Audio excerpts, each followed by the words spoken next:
Hello മക്കളെ, നമ്മൾ ഇന്ന് സ്റ്റഡി ടൈമിൽ എടുക്കുന്നത് 5ാം ക്ലാസ്സിൻ്റെ കേരള പാഠാവലിയിലെ 2ാമത്തെ യൂണിറ്റ് ആണ് കേട്ടോ.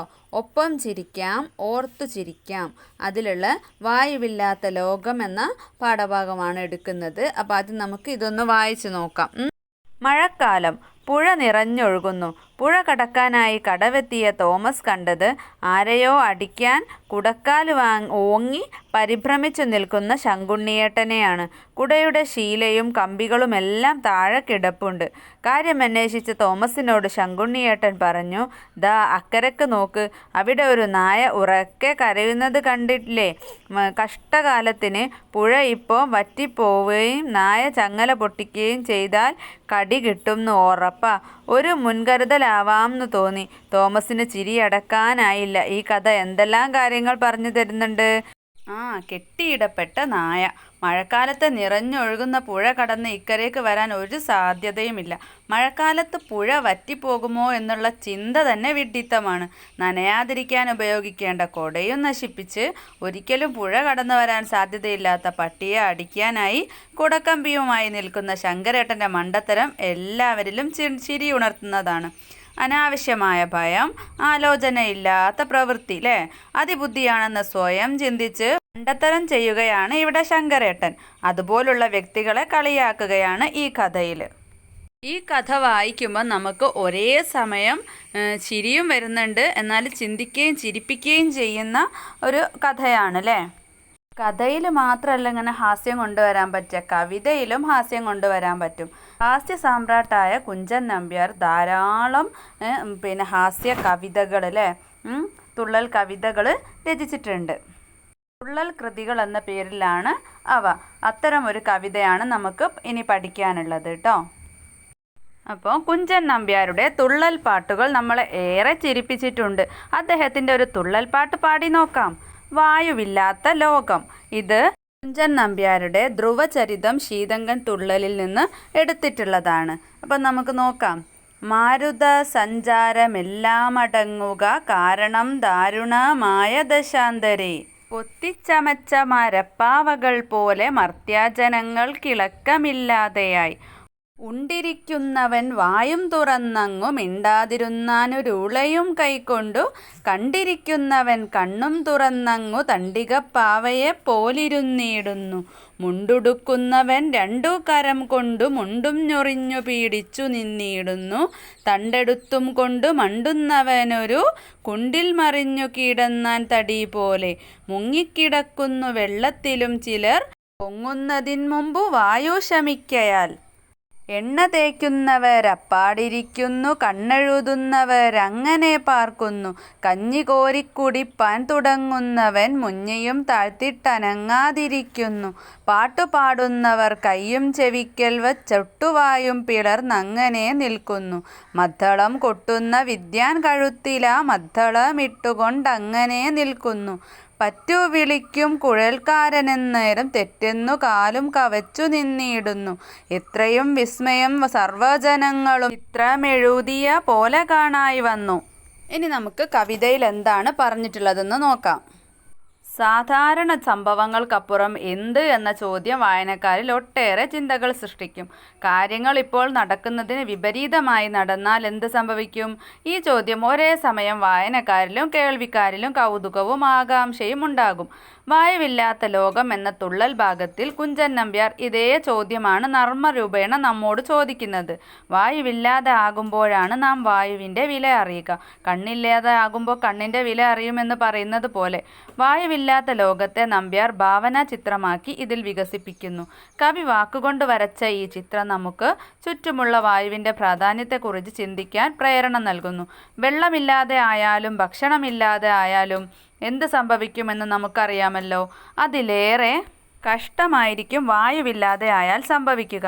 പെട്ടെന്ന് വായുവില്ലാതെയായാൽ മനുഷ്യരെല്ലാവരും കൊത്തിപ്പണി കഴിപ്പിച്ച പാവകൾ പോലെ നിശ്ചലമായിരിക്കുമെന്നാണ് കവി പറയുന്നത്. ഭക്ഷണം കഴിച്ചുകൊണ്ടിരിക്കുമ്പോൾ ആ ഉരുളയും കയ്യിൽ പിടിച്ച് വായും തുറന്നിരിക്കുന്നുണ്ടാവും.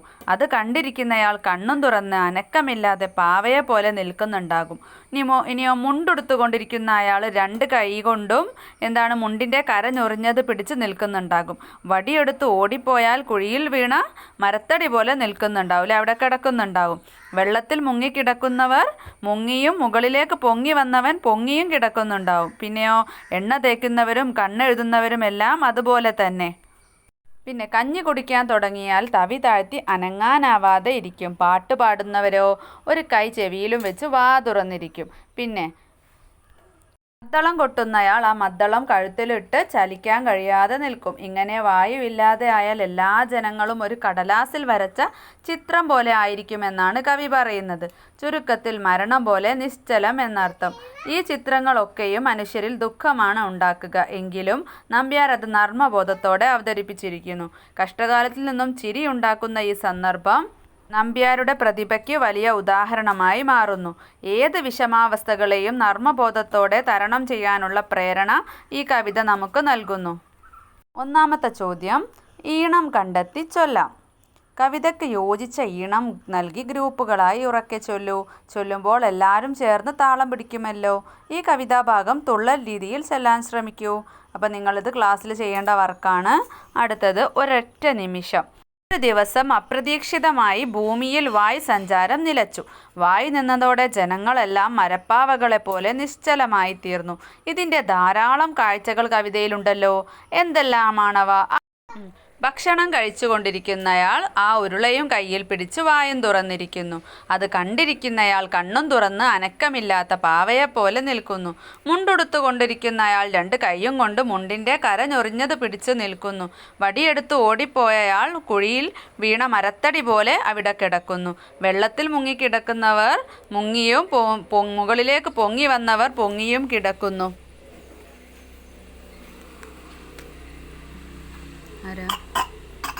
കഞ്ഞി കുടിക്കാൻ തുടങ്ങിയ അയാൾ തവി താഴ്ത്തി അനങ്ങാനാവാതെ ഇരിക്കുന്നു. എണ്ണ തേക്കുന്നവരും കണ്ണെഴുതുന്നവരും എല്ലാം അതുപോലെ തന്നെ നിശ്ചലമായി നിൽക്കുന്നു. പാട്ട് പാടുന്നവരോ ഒരു കൈ ചെവിയിലും വെച്ച് വാ തുറന്നിരിക്കുന്നുണ്ടാവും. മദ്ദളം കൊട്ടുന്നയാൾ ആ മദ്ദളം കഴുത്തിലും ഇട്ട് ചലിക്കാൻ കഴിയാതെ നിൽക്കുന്നു. ആ കാഴ്ചകൾ നിശ്ചല ദൃശ്യങ്ങളായി അവതരിപ്പിക്കൂ. രണ്ട് സംഘങ്ങളായി പിരിഞ്ഞ് നിങ്ങൾക്ക് അവതരിപ്പിക്കാം. ഒരു സംഘം കവിതയിലെ വരികൾ താളമിട്ട് പാടുന്നു. അപ്പോൾ രണ്ടാമത്തെ സംഘം ആ വരികളിൽ പറഞ്ഞ കാര്യം അഭിനയിച്ച് കാണിക്കുന്നു. അഭിനയിക്കാൻ ആവശ്യമായ സമയം കിട്ടുന്നതിന് പാടുന്നവർ ഒരേ വരികൾ രണ്ടോ അതിലധികമോ തവണ ആവർത്തിച്ച് ചൊല്ലിയാൽ മതി. പാഠഭാഗത്തിൽ വർണ്ണിച്ച എല്ലാ ദൃശ്യങ്ങളും ഒരു സംഘം അഭിനയിച്ചു കഴിഞ്ഞാൽ അവർ പാട്ടുകാരാവണം. പാടിയവർ അഭിനയിക്കണം. ഇപ്പോഴാണ് ഇങ്ങനെ സംഭവിക്കുന്നതെങ്കിലോ? ഗ്രൗണ്ടിൽ ക്രിക്കറ്റ് കളിക്കുന്ന കുട്ടികൾ, തോട്ടിൽ മീൻ പിടിക്കുന്നവർ, റോഡിലൂടെ പോകുന്ന വാഹനങ്ങളും ആളുകളും, ഇങ്ങനെ പുതിയ കുറേ കാഴ്ചകൾ ഉണ്ടാവില്ലേ?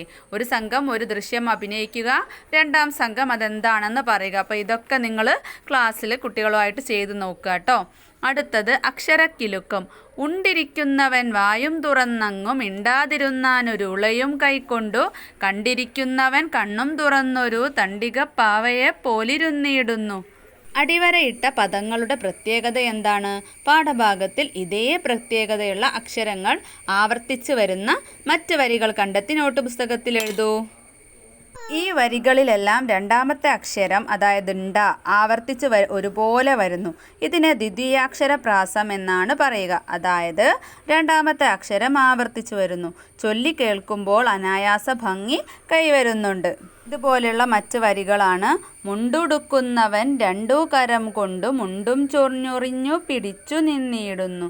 തണ്ടെടുത്തും കൊണ്ട് മണ്ടുന്നവനൊരു കുണ്ടിൽ മറിഞ്ഞു കിടന്നാൻ തടി പോലെ. അടുത്തത്, മുങ്ങിക്കിടക്കുന്നു വെള്ളത്തിലും ചിലർ പൊങ്ങുന്നതിന് മുമ്പ് വായു ശമിക്കയാൽ. അടുത്തത്, എണ്ണ തേക്കുന്നവരപ്പാടിരിക്കുന്നു, കണ്ണെഴുതുന്നവരങ്ങനെ പാർക്കുന്നു. അടുത്തത്, കഞ്ഞി കോരിക്കുടിപ്പാൻ തുടങ്ങുന്നവൻ മുഞ്ഞിയും താഴ്ത്തിട്ടനങ്ങാതിരിക്കുന്നു. അടുത്തത്, മദ്ദളം കൊട്ടുന്ന വിദ്യാൻ കഴുത്തില മദ്ദളമിട്ടുകൊണ്ടങ്ങനെ നിൽക്കുന്നു. അടുത്തത്, പറ്റു വിളിക്കും കുഴൽക്കാരനന്നേരം തെറ്റെന്നു കാലും കവച്ചു നിന്നിടുന്നു. അടുത്തത്, എത്രയും വിസ്മയം സർവജനങ്ങളും ചിത്രമെഴുതിയ പോലെ കാണായി വന്നു. ഈ വരികളിലെല്ലാം നമുക്ക് ദ്വിതീയാക്ഷര പ്രാസം കാണാം. അടുത്തത്, ടെക്സ്റ്റിൽ തന്നിട്ടുള്ള ഏതാനും വരികൾ നമുക്ക് പരിചയപ്പെടാം. മലരണിക്കാടുകൾ തിങ്ങി വിങ്ങി മരതകക്കാന്തിയിൽ മുങ്ങി മുങ്ങി. കരളും മിഴിയും കവർന്നു മിന്നി കറയറ്റൊരാലസൽ ഗ്രാമഭംഗി. ചങ്ങമ്പുഴയുടെ വരികളാണ് കേട്ടോ. അടുത്തത് എന്താണ്? നിറച്ചാർത്ത്. കുഞ്ചൻ നമ്പ്യാർ വാക്കുകൾ കൊണ്ടുണ്ടാക്കിയ കുറേ ചിത്രങ്ങളാണ് വായുവില്ലാത്ത ലോകം എന്ന കവിതാഭാഗത്തുള്ളത്. നമുക്ക് അവയിൽ പലതിനെയും വർണ്ണചിത്രങ്ങളാക്കാമല്ലോ. ഈ വരികളെ അടിസ്ഥാനമാക്കി ചിത്രം വരയ്ക്കൂ. നിങ്ങൾ ചിത്രമാക്കിയ വരികൾ താഴെ എഴുതി വെക്കുകയും വേണം. അപ്പം മക്കൾ ചെയ്യല്ലോ. ഈ വരികൾ നോക്കിയിട്ട് അതുപോലെ ആ ഒരു മനസ്സിൽ പതിയുന്ന ചിത്രം വരയ്ക്കുക കേട്ടോ. നിങ്ങൾ വരയ്ക്കുന്ന ചിത്രത്തിനടിയിൽ ഏത് വരിയാണോ നിങ്ങൾ ചിത്രമാക്കി മാറ്റിയത് അതെഴുതുകയും ചെയ്യാം. അടുത്തത് ചിരി വരുന്ന വഴി. താഴെ കൊടുത്ത കവിതാഭാഗങ്ങളിൽ നിങ്ങളെ ചിരിപ്പിക്കുന്ന വരികൾ കണ്ടെത്താൻ ശ്രമിക്കൂ. അപ്പോൾ ഒന്നാമത്തത് നമുക്ക് ചൊല്ലി നോക്കാം അല്ലേ. ചെമ്പിച്ച താടിയും മീശയും കേശവും വമ്പിച്ച കൈകളിൽ വില്ലും ശരങ്ങളും ചെമ്പരത്തിപ്പൂ കണക്കെ നേത്രങ്ങളു മമ്പിളി പോലെ വളഞ്ഞുള്ള പല്ലുകൾ. ചെമ്പിച്ച താടിയും മീശയും കേശവും. കേശം എന്ന് പറഞ്ഞാൽ മുടി. അപ്പം ചെമ്പിച്ച താടിയും മീശയും മുടിയുമാണുള്ളത്. വമ്പിച്ച കൈകളിൽ വില്ലും ശരങ്ങളും. വലിയ കൈകളിൽ എന്തുണ്ട്? അമ്പും വില്ലും ഉണ്ട്. പിന്നെയോ ചെമ്പരത്തിപ്പൂ കണക്കെ നേത്രങ്ങൾ. ചെമ്പരത്തിപ്പൂ പോലെയുള്ള കണ്ണുകളാണുള്ളത്. പക്ഷേ അമ്പിളി പോലെ വളഞ്ഞുള്ള പല്ലുകൾ. അമ്പിളി പോലെ വളഞ്ഞ പല്ലുകളാണെന്ന്. അപ്പോൾ ആ ഒരു വരിയിൽ നർമ്മം കൊണ്ടുവന്നിട്ടുണ്ട് അല്ലേ. മക്കൾക്ക് ചെറുതായിട്ടൊരു തമാശ കലർന്നൊരു വരിയാണല്ലേ. അപ്പോൾ ആ വരി വേണമെങ്കിൽ നിങ്ങൾക്ക് എടുക്കാം കേട്ടോ. ആ വരി വേണമെങ്കിൽ എഴുതിയെടുക്കാം. അടുത്തത് ഉരുളികൾ കിണ്ടികളൊക്കെയുടച്ചു ഉരലു വലിച്ചു കിണറ്റിൽ മറിച്ചു ചിരവയെടുത്തതാ തീയിലേരിച്ചു അരക്കല്ലങ്ങു കുളത്തിലെറിഞ്ഞു. ഉരുളികളും കിണ്ടികളൊക്കെ ഉടച്ചു അല്ലേ. ഉടച്ചു കളഞ്ഞു. ഉരലെന്ത് ചെയ്തു? വലിച്ച് കിണറ്റിലേക്ക് മറിച്ചിട്ടു. ചിരവയെടുത്ത് തീയിൽ കത്തിച്ചു അല്ലേ. അരക്കല്ലങ്ങ് കുളത്തിലെറിഞ്ഞു. ഇതിൽ ഓരോ വരികളും നമുക്ക് ചൊല്ലുമ്പോൾ നമുക്ക് ഓരോ വരിയിലും നർമ്മമുണ്ടെന്ന് മനസ്സിലാക്കാം അല്ലേ. ചിരിയുടെ അംശമുണ്ടെന്ന് മനസ്സിലാക്കാം. അടുത്തത് ആസ്വാദനം എഴുതാം. വായുവില്ലാതായപ്പോൾ എന്ന കവിതയിലെ എന്തെല്ലാം കാര്യങ്ങളാണ് നിങ്ങളുടെ മനസ്സിൽ തട്ടിയത്? താളഭംഗി, വിവിധ ദൃശ്യങ്ങൾ, ഇനിയും എന്തെല്ലാം? ചർച്ച ചെയ്യൂ. അവയെല്ലാം ഉൾപ്പെടുത്തി ആസ്വാദനം തയ്യാറാക്കൂ. ആസ്വാദനക്കുറിപ്പ് എഴുതുമ്പോൾ ആദ്യം തന്നെ ആരാണ് എഴുതിയത്, ഏതിൽ നിന്ന് എടുത്തതാണെന്നും പിന്നെ അതിൽ എന്തൊക്കെയാണ് ഉള്ളത്, നമുക്ക് എന്തൊക്കെയാണ് ഇഷ്ടപ്പെട്ട ഭാഗം, അങ്ങനെ വേണം എഴുതിക്കൊണ്ട് തുടങ്ങാൻ കേട്ടോ. അപ്പം നമുക്ക് എഴുതി നോക്കാം. കുഞ്ചൻ നമ്പ്യാരുടെ ധ്രുവചരിതം ശീതകം തുള്ളലിൽ നിന്നും എടുത്ത ഒരു ഭാഗമാണ് വായുവില്ലാത്ത ലോകം. ഗൗരവതരമായ ഒരു സംഭവത്തെ ഹാസ്യരൂപേണ അവതരിപ്പിച്ചിരിക്കുകയാണ് ഇതിൽ. സാധാരണ സംഭവങ്ങൾക്കുമപ്പുറം എന്ത് എന്ന ചോദ്യം വായനക്കാരിൽ ഒട്ടേറെ ചിന്തകൾ സൃഷ്ടിക്കും. കാര്യങ്ങൾ ഇപ്പോൾ നടക്കുന്നതിന് വിപരീതമായി നടന്നാൽ എന്ത് സംഭവിക്കും? ഈ ചോദ്യം ഒരേ സമയം വായനക്കാരിലും കേൾവിക്കാരിലും കൗതുകവും ആകാംക്ഷയും ഉണ്ടാക്കും. വായുവില്ലാത്ത ലോകം എന്ന തുള്ളൽ ഭാവത്തിൽ കുഞ്ചൻ നമ്പ്യാർ ഇതേ ചോദ്യമാണ് നർമ്മരൂപേണ നമ്മോട് ചോദിക്കുന്നത്. വായുവില്ലാതെ ആവുമ്പോഴാണ് നാം വായുവിൻ്റെ വില അറിയുക. കണ്ണില്ലാതെ ആവുമ്പോൾ കണ്ണിൻ്റെ വില അറിയുമെന്ന് പറയുന്നത് പോലെ വായുവില്ലാത്ത ലോകത്തെ നമ്പ്യാർ ഭാവന ചിത്രമാക്കി ഇതിൽ വികസിപ്പിച്ചിരിക്കുന്നു. കവി വാക്കുകൊണ്ട് വരച്ച ഈ ചിത്രം നമുക്ക് ചുറ്റുമുള്ള വായുവിൻ്റെ പ്രാധാന്യത്തെക്കുറിച്ച് ചിന്തിക്കാൻ നമുക്ക് പ്രേരണ നൽകുന്നു. വെള്ളമില്ലാതായാലും ഭക്ഷണമില്ലാതായാലും എന്ത് സംഭവിക്കുമെന്ന് അറിയാലോ. അതിലേറെ കഷ്ടമായിരിക്കും വായു ഇല്ലാതെ ആയാൽ സംഭവിക്കുക. മനുഷ്യന് അത്യാവശ്യമായ വായു ഇല്ലാതായാലുള്ള രംഗങ്ങൾ ഈ ഒരു ചിത്രം പോലെ നമ്പ്യാർ ഇതിൽ ആവിഷ്കരിച്ചിരിക്കുന്നു. പെട്ടെന്ന് വായു ഇല്ലാതെയായാൽ മനുഷ്യരെല്ലാവരും കൊത്തിപ്പണി കഴിപ്പിച്ച പാവകൾ പോലെ നിശ്ചലമായിരിക്കും എന്നാണ് കവി പറയുന്നത്. ഭക്ഷണം കഴിച്ചുകൊണ്ടിരിക്കുന്നയാൾ ആ ഉരുളയും കയ്യിൽ പിടിച്ച് വായും തുറന്നിരിക്കുന്നുണ്ടാവും. അത് കണ്ടിരിക്കുന്നയാൾ കണ്ണും തുറന്ന് അനക്കമില്ലാത്ത പാവയെ പോലെ നിൽക്കുന്നുണ്ടാവും.